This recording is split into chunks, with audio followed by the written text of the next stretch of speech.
बिस्मिल्लाहिर्रहमानिर्रहीम सल्लल्लाहु अला मुहम्मदिन सल्लल्लाहु अलैहि वालिहि वसल्लम। Welcome to the Biolish world viewers.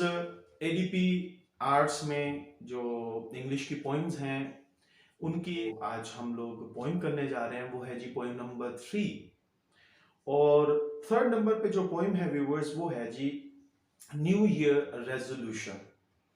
New year resolution मतलब नए साल के इरादे, नए साल के पुख्ता अज़म कि क्या अज़म होते हैं, हम नए साल शुरू होने पर क्या करते हैं। तो इसी सिलसिले में हमारी जो पोइटिस हैं उन्होंने भी एक पोइम लिखी न्यू ईयर रेजोल्यूशन, जो आज हम लोग डिस्कस करने जा रहे हैं।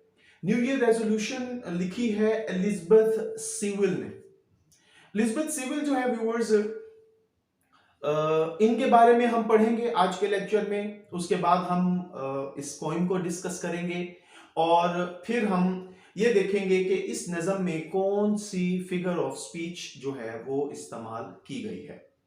तो सबसे पहले इस लेक्चर को शुरू करने से पहले व्यूअर्स मेरी आप लोगों से दरख्वास्त है, द बायोलिश वर्ल्ड को सब्सक्राइब कर लीजिए, घंटी के बटन को प्रेस कर लीजिए ताकि हमारी नई आने वाली नोटिफिकेशन जो है वो आपको मौसूल होते रहें।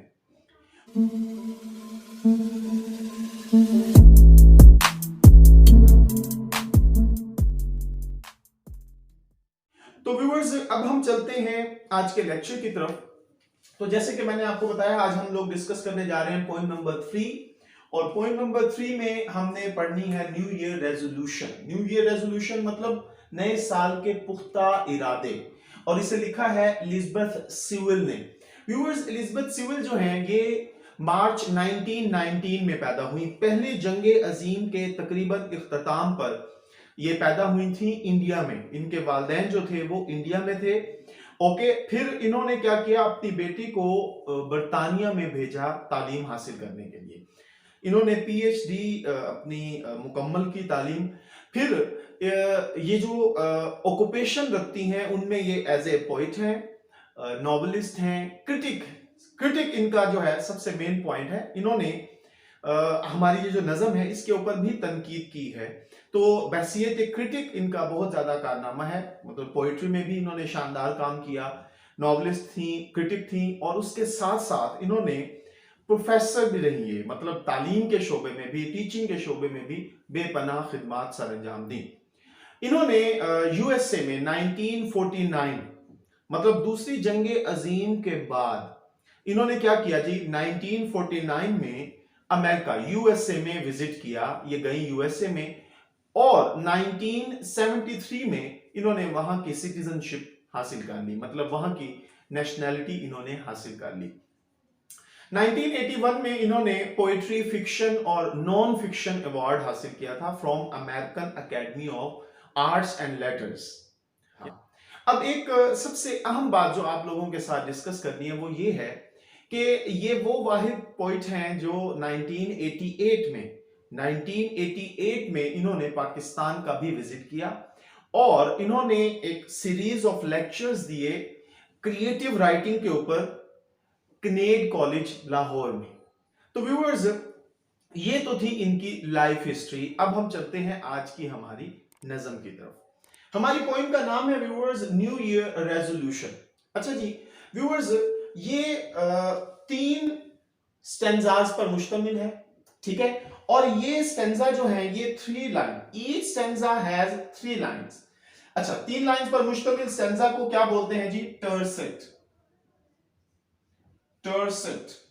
अच्छा, ये जो है पेपर पॉइंट ऑफ व्यू से बहुत अहम पोइम है, क्योंकि मोस्टली अगर आप देखें तो पास पेपर्स को अगर आप विजिट करें तो मोस्टली ये पेपर्स में आई होती है, मतलब इवनिंग या मॉर्निंग किसी टाइम, बाज़ दफा तो दोनों टाइम ही पेपर का ये हिस्सा होती है। ओके व्यूअर्स, अब आपको अगर ये लाइन इसमें से स्टेंजा आता है तो व्यूअर्स आप क्या करेंगे, आप रेफरेंस में लिखेंगे दिस टर्सेट, ठीक हो गया, this tercet has been obtained, taken, जो भी आप लिखें, from the poem new year resolution. तो जिस तरह व्यूअर्स मैंने लिखा है आपने इसी तरह लिखना है, मगर इन्वर्टेड कोमास में। By the pen of, by the hand of, by the mind of Elizabeth Sewell. ठीक हो गया व्यूअर्स। उसके बाद आपने कॉन्टेक्स्ट लिखना है और फिर एक्सप्लेनेशन। तो अब हम एक्सप्लेनेशन की तरफ बढ़ते हैं। 3 स्टैंजाज हैं, 3 वादे हैं।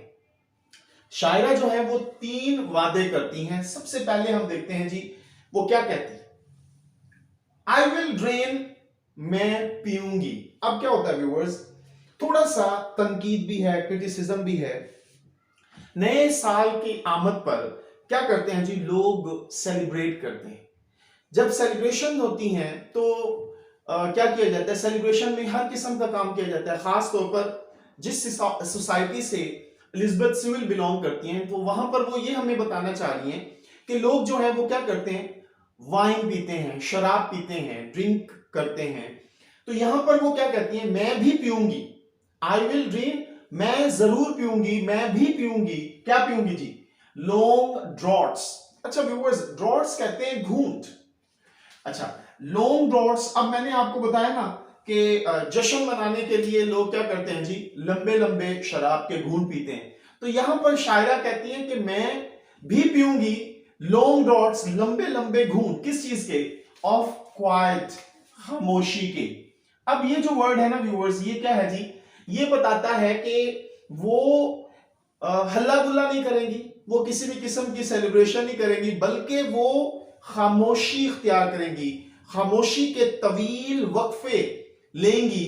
अब व्यूअर्स क्या होता है, जब आप खामोशी इख्तियार करते हैं तब आप तज़किया नफ्स कर रहे होते हैं, सेल्फ असेसमेंट कर रहे होते हैं कि आपने क्या क्या खता की हैं, आपका पिछला साल जो है, प्रीवियस ईयर, वो कैसा गुजरा, आपने कौन कौन से प्रोमिसेस किए थे जो आप पूरे कर सके, आपने कितना ख्याल रखा, आप किस हद तक कामयाब हुए, कौन कौन से आपके नक्स रह गए, ड्रॉबैक्स रह गए जो आपके मुकम्मल नहीं कर सके आपके उन तमाम प्रोमिसेस को। तो वो कहती है कि मैं खामोश होंगी ना, तो मैं खामोशी के तवील घूंट पीऊंगी और सोचूंगी एज आ प्रोगेशन। जी व्यूअर्स, प्रोगेशन मतलब तज़किया नफ्स, अपनी रूह को पाक करने के लिए। यहां पर वो कहना चाह रही है रूह को पाक करने के लिए कि मैंने कौन कौन सी गलतियां की, मैं किस किस जगह पर नाकाम हुई। जब मैं खामोश होकर ये सोचूंगी तो फिर मुझे अंदाजा होगा कि मैंने क्या क्या किया। तो अब व्यूअर्स वो कंपेयर कर रही हैं उस वक्त के साथ जब हर कोई जश्न मना रहा होगा, और शायरा कहती हैं कि मैं क्या करूंगी, मैं उस जश्न को सेलिब्रेट नहीं करूंगी न्यू ईयर को, बल्कि मैं नए इरादे कायम करूंगी, सोचूंगी, माजी के साथ उसे मैच करूंगी, खामोशी के तवील घूंट पीऊंगी। तब जाकर मुझे आइडिया होगा कि मैं किस स्टेज पर मौजूद हूं। तो पहले स्टैंजा में उन्होंने क्या किया जी, खामोश रहने का वादा किया, खामोशी के साथ सोचने का वादा किया।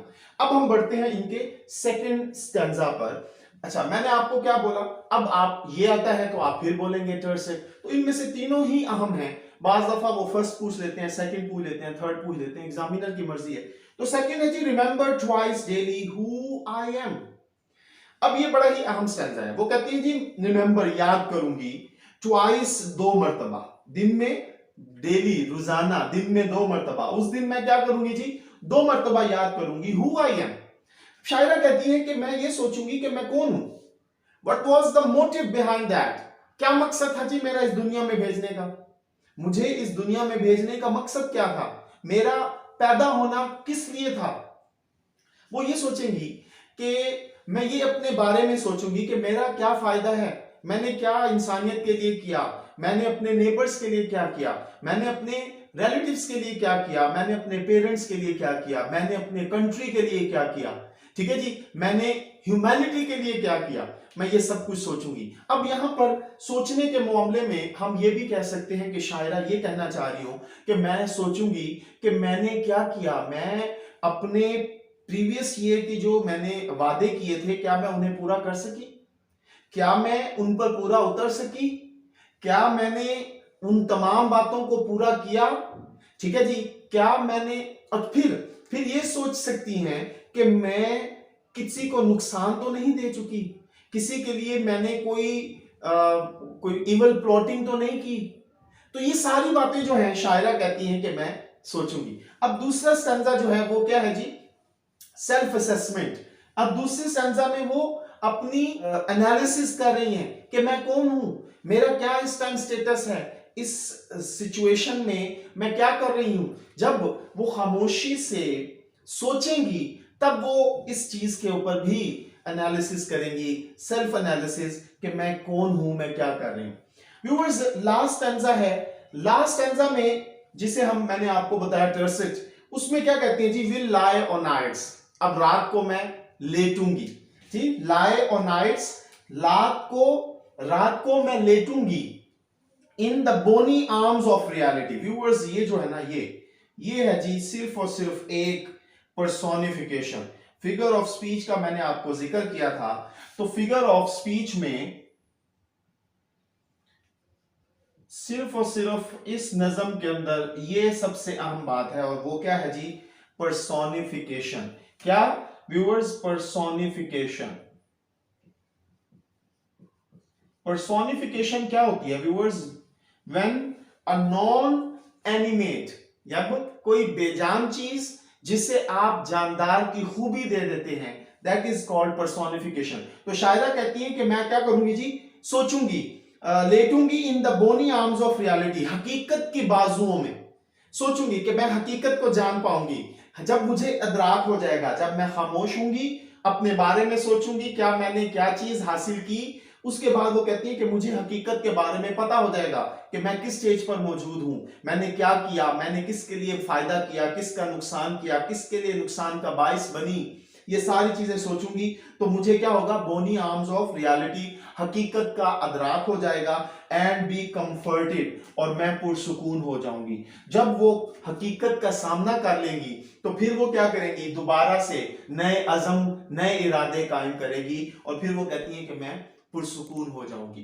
तो इन तीन स्टैंजा पर बेस्ड इस पोएम के अंदर व्यूअर्स मैंने आप लोगों को बताया कि एक तो टर्सिट, 3 लाइन स्टैंजा को टर्सिट कहते हैं।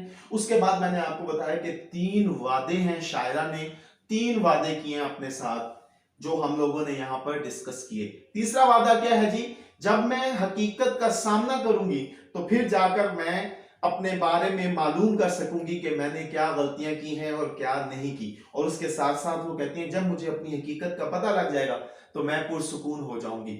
और फिगर ऑफ स्पीच जो है व्यूअर्स, वो ये है कि इस नज़म में शायरा ने ये पर्सोनिफिकेशन जो मैंने बॉक्स में बताया है व्यूअर्स, ये क्या है जी, पर्सोनिफिकेशन है।